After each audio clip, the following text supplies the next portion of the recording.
pero esta es una historia un poco diferente. Es la de cómo la música casi los separa para siempre. Esta es la melodía que Antonio estuvo a punto de perder.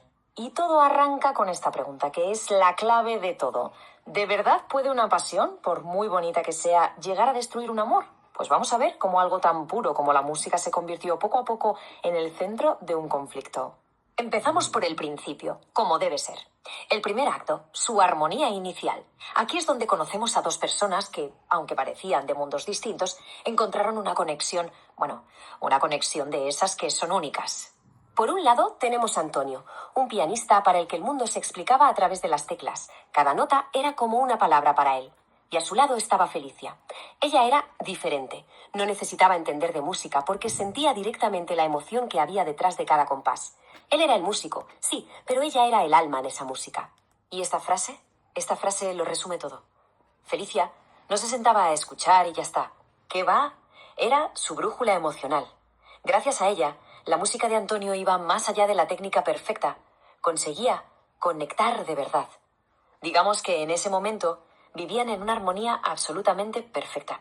Pero claro, como suele pasar, la armonía no dura para siempre. Y aquí es donde la historia empieza a cambiar de tono. Pasamos a la segunda parte, donde esa pasión tan bonita de Antonio empieza a convertirse en otra cosa. En una obsesión que abre un silencio, una grieta entre ellos.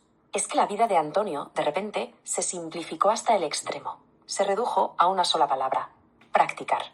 Por la mañana, por la tarde, de madrugada, daba igual. Su dedicación se volvió una obsesión, que se lo tragó todo, y borró de un plumazo la vida que compartía con Felicia. Su único mundo era el piano. Y mientras tanto, aquí sentimos todo el peso de ese vacío. Mientras Antonio estaba encerrado en su música, Felicia se sentía cada vez más sola. Esta frase, que se dice a sí misma en un parque, es desgarradora. Ella no quería que dejara su pasión, para nada. Lo que no quería era tener que competir contra ella. Felicia, por supuesto, intentó arreglarlo, intentó tender puentes. Pero ¿qué pasaba? Que cada intento se daba contra el mismo muro. Las respuestas de Antonio no eran malas de por sí, pero siempre aplazaban su vida juntos para un después. Y ese después se convirtió poco a poco en un nunca. Llegamos a este momento que es desolador. Felicia se va de crucero sola. Imaginemos la escena por un segundo. Está rodeada de gente, de risas, de música, pero por dentro lo único que siente es un silencio atronador. La distancia física solo era el reflejo de la distancia emocional que ya había entre ellos. Y con este panorama llegamos al punto de inflexión, al clímax de la historia. Un concierto benéfico que organiza Felicia y que, sin que ninguno lo sepa del todo, es la última oportunidad.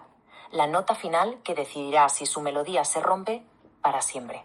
Su petición no podía ser más simple, pero estaba cargada de significado. Ojo, no le pedía que tocara ni que la presentara. Solo le pedía que estuviera allí, a su lado. Un gesto para demostrar que, a pesar de todo, seguían siendo un equipo. Era, en el fondo, su última llamada. Llega la noche del concierto. La sala está hasta arriba, se oye el murmullo de la gente. Y mientras, entre bastidores, Felicia mira el reloj una y otra vez. Él le prometió que estaría, así que ella simplemente espera. Pero los minutos pasan y se hacen eternos. Cada segundo que pasa es como la confirmación de su peor miedo. El regidor le hace una seña. Es la hora. Tiene que salir. ¿Y él? Él no está. Un último vistazo a la puerta, por si acaso. Nada. No hay más tiempo. Completamente sola, con el peso de esa ausencia, camina hacia el escenario. Antonio no ha venido. Y esto, claro, es la gota que colma el vaso. Rota por lo que ella cree que es el abandono definitivo, toma una decisión radical. El dolor es tan fuerte que la única salida que ve es esa, empezar de cero, en otro lugar. Pero aquí viene lo más cruel de toda la historia, el gran malentendido, porque Antonio sí cumplió su promesa. Estuvo allí todo el rato escuchándola desde el fondo, pero había tanta gente que le fue físicamente imposible llegar hasta el escenario. Mientras ella se sentía abandonada, él estaba allí impotente. En el momento en que Antonio se entera de que ella se va, se le cae el mundo encima. Se da cuenta de lo que está a punto de perder y empieza una carrera desesperada, a la desesperada, contra el reloj. Tiene que llegar a la estación antes de que ese tren se vaya. Y en la estación, por fin, la encuentra. Y lo que le dice Antonio ya no son excusas. Es una confesión, pura y dura. Por primera vez reconoce que su obsesión con el piano le hizo olvidar lo único que de verdad importaba: lo que le daba sentido a todo. Ella. El tren pita. Las puertas se abren. Felicia está ahí, delante de él, a un paso de subir. Y el mundo se para. Durante 3 segundos. 3 segundos de un silencio que lo contiene todo. Su pasado, su dolor y un posible futuro juntos. Y en lugar de dar ese paso hacia el tren, se da la vuelta y lo abraza. Un abrazo que lo dice absolutamente todo. Es perdón, es reencuentro, es una segunda oportunidad. No hacen falta palabras. Su melodía, que parecía rota, vuelve a sonar. Y con ese abrazo entramos en el acto final. Porque esto no va de volver a como estaban antes, que va. Se trata de construir algo nuevo, algo más fuerte, a partir de todo lo que han aprendido. Juntos descubren cuál es, de verdad, la verdadera melodía de sus vidas. Y todo se resume en esta frase de Antonio. Por fin lo he entendido. El piano es su pasión, sí, pero Felicia es su propósito. Sin ella, las teclas solo hacen ruido. Es ella la que convierte ese ruido en música con alma. Entonces, ¿qué podemos sacar de esta historia? Pues varias cosas. La primera, ese dicho tan cierto de que nadie sabe lo que tiene hasta que está a punto de perderlo. También nos enseña que a veces no se trata de practicar más, sino de cuidar más a quien tenemos al lado.